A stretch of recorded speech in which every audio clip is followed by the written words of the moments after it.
तुम्हाला आता एक प्रश्न पडला असेल की हे बियाणं एवढं फॉर्म मारीत गॉगल बिगल लावून नेमकं चाललंय कुठे? तर आपण चाललोय फिरायला. आपले मोठे बंधू आपल्याला फिरायला घेऊन चालले, ते बी त्यांना काहीच न मानता. आणि याच कारणामुळे आपला आनंद हा गगनातच मावत नव्हता. आणि ये पहा आता काय लिहिलंय, हमारी आखरी उम्मीद हम खुद है और जब तक हम है उम्मीद कायम है. आणि याच उमेदीवर मी चाललो होतो. पण रस्त्यामध्ये डायरेक्ट मेंढ्यांचं ठिय्या आंदोलन बसलं होतं. या आंदोलनाचा मी जाहीर निषेध केला आणि कोपऱ्या कोपऱ्यान गाडी काढली. मोठे भाऊ बी वावरान गाडी घाली सुटले. काय उमजणं झालं. पुढं आल्यावर समजलं की या शिवारात आपले बी वावर आहे आणि आपल्याला त्याच वावरामध्ये घेऊन जात आहे. भावाला याबद्दल विचारला. भाऊ म्हणतोय फोटो आणि व्हिडिओ काढण्यासाठी आपण इकडं आलोय. तेव्हा कुठं माझ्या जीवात जीव आला. मग काय, खांद्यावरचं वजं खाली ठुलं आणि गागल बिगल लावून फुल फॉर्ममध्ये उभा राहिलो.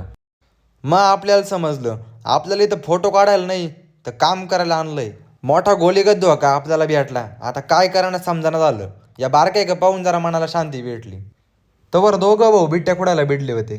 यांना जरा खडे बोल सुनावले आणि मा मनातला राग जरा थंड केला. दुसऱ्या साईडनी मकात घुसलो खरा मी, पण या पानांनी माझी सुपारी गेली होती वाटतं. रपारप इकडून तिकडून तिकडून इकडं मला कापायच्या तयारीत होते. कसा बाजा सरकत सरकत पुढं आलो मी. पण मायाच्या नि काय बिट्ट्या खुडानी मोकार ताकद लावून वाकड्या तिकड्या बिट्ट्या फिरत होतो, पण बिट्टी काय बाहेरच निघत नव्हती. जीव काढीत काढीत 4-5 बिट्ट्या खुडल्या, पण 2-4 झाडं बी तोडले. अथक परिश्रम करून शेवटी मला बिट्ट्या खुडायची टेक्निकच कळाली.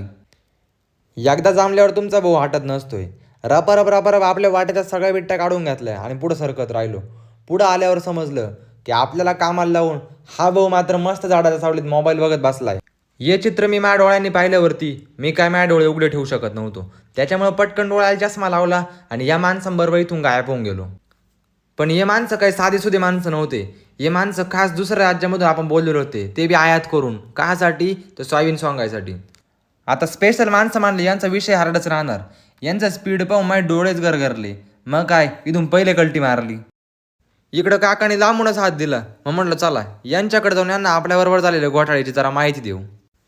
काका म्हणे घोटाळ्यानंतर सांग, पहिले पाईप धर. मग काय, पाईप धरला, काकाबरोबर फोटो काढला. काकाने आपली लगेच हाकालपट्टी करून दिली. आता या सगळ्यांना वैतागून मी इथून पळ काढला. कांद्याचा वावर तुडवीत तुडवीत मी डायरेक्ट मिरच्यांमध्ये येऊन पोहोचलो. आता मिरच्यांमध्ये आल्यावर मला मिरच्या भेटल्या, पण मिरच्यांबरोबर मला ही बादली बी दिसली. बादली खाली काय म्हणून बादली उचकली, बादली खाली डायरेक्ट विळा निघाला.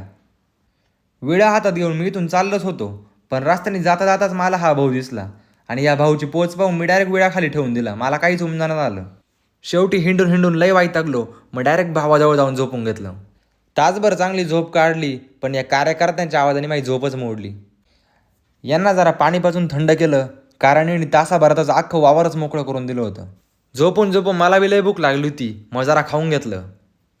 बांबू हातात घेतला, बुगाटी बसून एक फोटो काढला आणि आजच्या सगळ्या स्कीमांना राम राम ठोकला.